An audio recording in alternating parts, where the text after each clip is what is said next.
Salut les amis, aujourd'hui je vais vous donner des conseils sur comment travailler depuis la maison en télétravail ou à son compte comme je le fais maintenant depuis plusieurs mois, voire plusieurs années si on compte les plusieurs mois que j'ai déjà passé avant à faire ça. Donc j'ai quand même pas mal d'expérience dans le sujet, même si j'ai souvent fait en sorte d'aller travailler dans des cafés, dans des coworking quand je le pouvais. J'ai passé quand même un petit paquet de temps à la maison, j'espère que ça vous sera utile, surtout en ce moment. Donc c'est parti. Mon tout premier conseil, c'est de continuer à vous préparer, donc à vous habiller déjà, et à vous maquiller si vous le faites d'habitude, comme vous le feriez pour un jour de travail normal. Parce qu'au final, la grande partie de ça est psychologique. C'est pour ça que plein de métiers ont aussi leur costume. C'est qu'à partir du moment où on met sa blouse, à partir du moment où juste on enfile en fait ses vêtements, ça nous met dans un certain état d'esprit. Si je décide de passer toute la journée en pyjama parce que j'ai fait l'erreur, je l'ai fait un paquet de fois, bah ça me met pas du tout dans la bonne circonstance pour travailler et pour être efficace cette journée-là, parce que d'habitude quand je reste en pyjama, ça va être le dimanche quand je regarde Netflix toute la journée et que je suis en mode relax. Même si je sais que c'est tentant en fait de se dire bon allez, je reste en jogging, je reste en pyjama aujourd'hui, vraiment ça changera votre journée et votre image de vous-même aussi si vous vous préparez, parce que moi je sais que au fur et à mesure, quand ça fait des mois, quand ça fait des années presque qu'on fait ça et que des fois on a passé des semaines à pas trop se préparer, bah en fait à chaque fois qu'on se voit dans le miroir on est un peu en mode oh et on commence à se dire on se trouve moins jolie, on se trouve moins machin,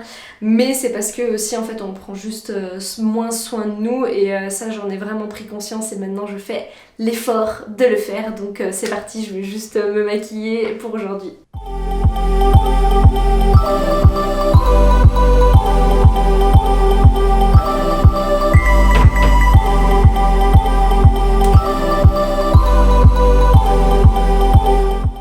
Mon deuxième conseil, je sais que ce sera pas forcément possible pour tout le monde, mais vous pouvez l'aménager à votre manière, c'est d'avoir un espace que vous définissez comme votre espace professionnel dans votre maison.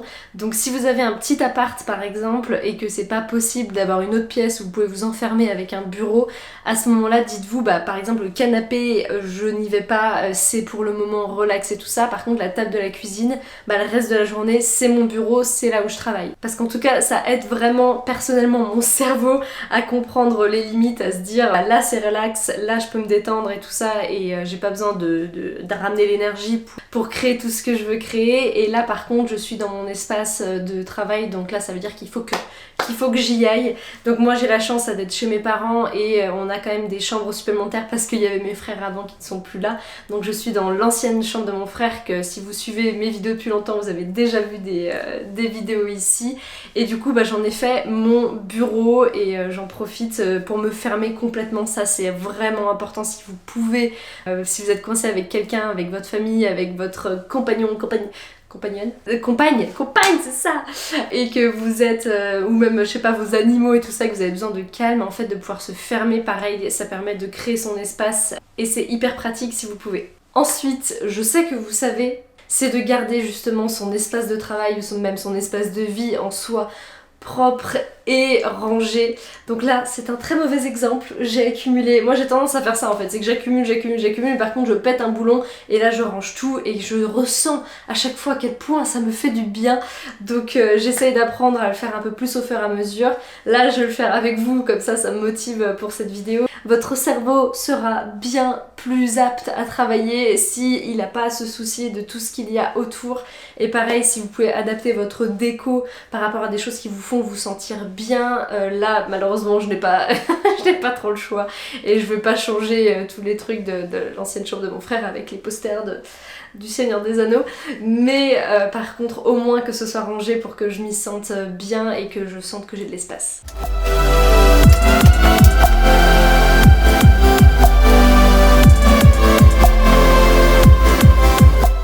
Je sais que c'est sûrement une réflexion de maman, mais franchement ça donne vachement plus envie, non? Moi je trouve, hein. Là j'ai plus envie de me poser. Je me dis j'ai l'espace, c'est cool. Mon quatrième conseil, c'est de faire des pauses fréquemment parce qu'on a tous une capacité, on va dire, de concentration limitée quand même. Après, elle est différente pour chacun. Il y en a qui vont tenir 30 minutes, il y en a qui vont tenir 45, il y en a qui vont tenir 3 heures. Voilà, on est tous différents sur ça. Mais en tout cas, il faut apprendre à se connaître à ce niveau-là parce que sinon on est juste là toute la journée à essayer de bosser sur son ordi et à pas s'arrêter alors que ça sert à rien et que ça serait beaucoup plus productif de s'arrêter, de prendre un petit thé et de prendre 5-10 minutes pour soi pour ensuite s'y remettre. En tout cas, moi, c'est ce qui fonctionne.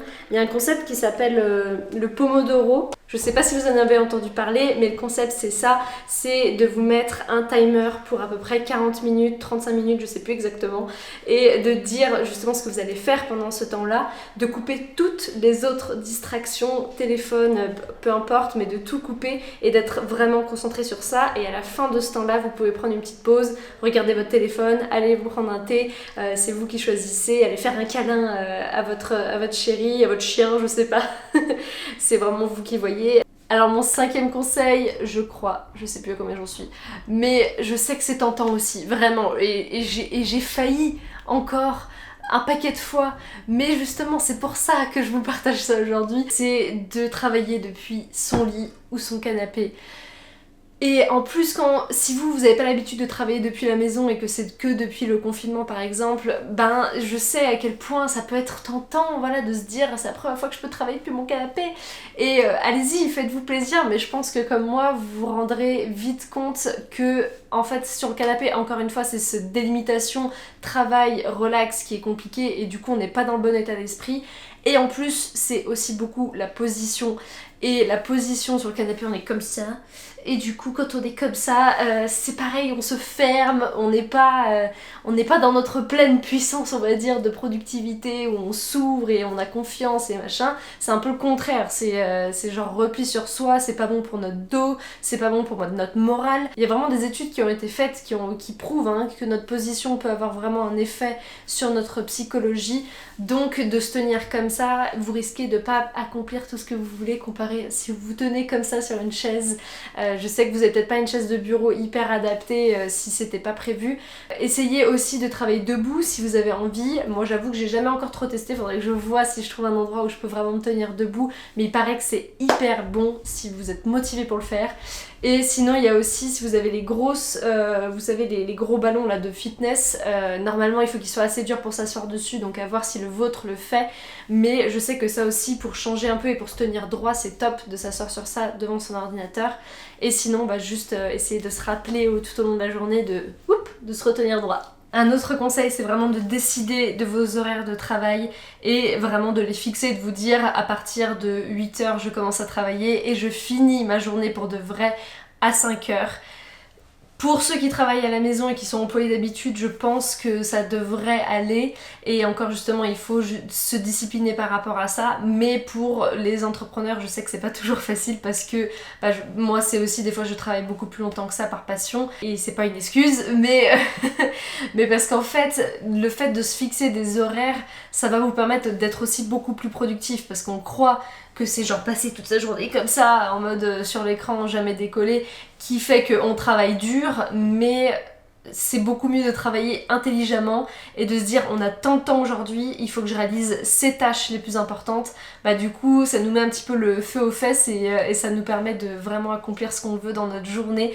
Et à 5h, 6h, là on se dit c'est vraiment fini et on peut passer à autre chose. C'est dur en fait d'avoir ce truc, et ça j'ai tendance à le faire un peu trop souvent, de toute la journée avoir des moments de distraction et on s'y remet, des distractions et on s'y remet, et à la fin de la journée on culpabilise en fait parce qu'on est en mode j'ai pas assez bossé aujourd'hui et du coup je rattrape tout en fin de journée et je finis à genre 9h du soir et après j'ai plus de soirée et c'est pas fun quoi. Les jours où je me fixe des horaires et où si j'ai prévu en fait ce que j'allais faire, ça c'est encore un autre petit conseil à l'intérieur, c'est de toujours faire en sorte d'avoir ces tâches de la journée claires. Moi je m'en mets que 3 maximum et après si j'ai le temps de faire autre chose c'est parfait, mais soit se les fixer le jour d'avant, soit c'est fixé le matin parce que comme ça on sait où on va, on sait combien de temps on a pour le faire et croyez-moi, si on se donne 3 heures on le fera en 3 heures, si on se donne 6 heures on le fera en 6 heures, donc c'est vraiment pour ça que c'est important de se poser des limites. Et mon dernier conseil, c'est de rester le plus actif possible. Alors je sais encore une fois que moi j'ai beaucoup de chance parce que j'ai de l'espace, là même dans ma chambre en soi j'ai assez d'espace pour avoir mon tapis et pouvoir faire sauter dans tous les sens et tout ça, et j'ai même un jardin si j'ai envie d'aller faire du sport dehors, c'est ce que je fais quand il fait beau la plupart du temps. Je voulais pas vous faire des frustrations donc je suis restée dedans pour ce bout de vidéo, mais vraiment déjà qu'on reste toute notre journée assis et qu'on est hyper sédentaire de base, mais alors là pendant le confinement je pense qu'on est tous sédentaires plus.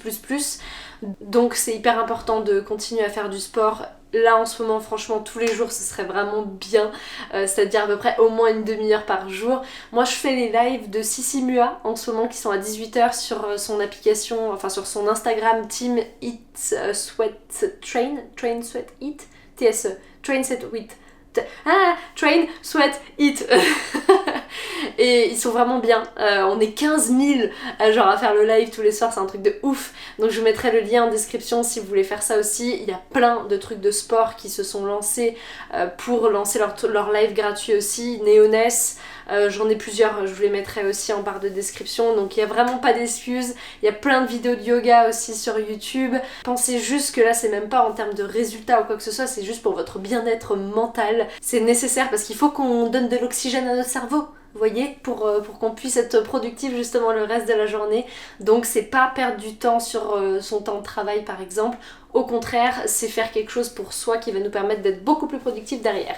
Voilà les amis, j'espère que ces conseils vous auront plu et vraiment vous pouvez les adapter à votre situation et à votre environnement, et que ce soit justement pendant cette période de télétravail, de confinement, ou plus tard quand vous serez peut-être à votre compte, pour vous donner une petite idée de comment réussir à s'organiser à ce niveau-là. N'oubliez pas, si vous avez aimé la vidéo, de me laisser un petit pouce en l'air, de me laisser un commentaire et me dire vos astuces à vous pour travailler à distance, et même à vous abonner à ma chaîne si vous avez envie de voir plus de contenu plus souvent. En tout cas, moi je vous dis à très bientôt dans une prochaine vidéo. Ciao!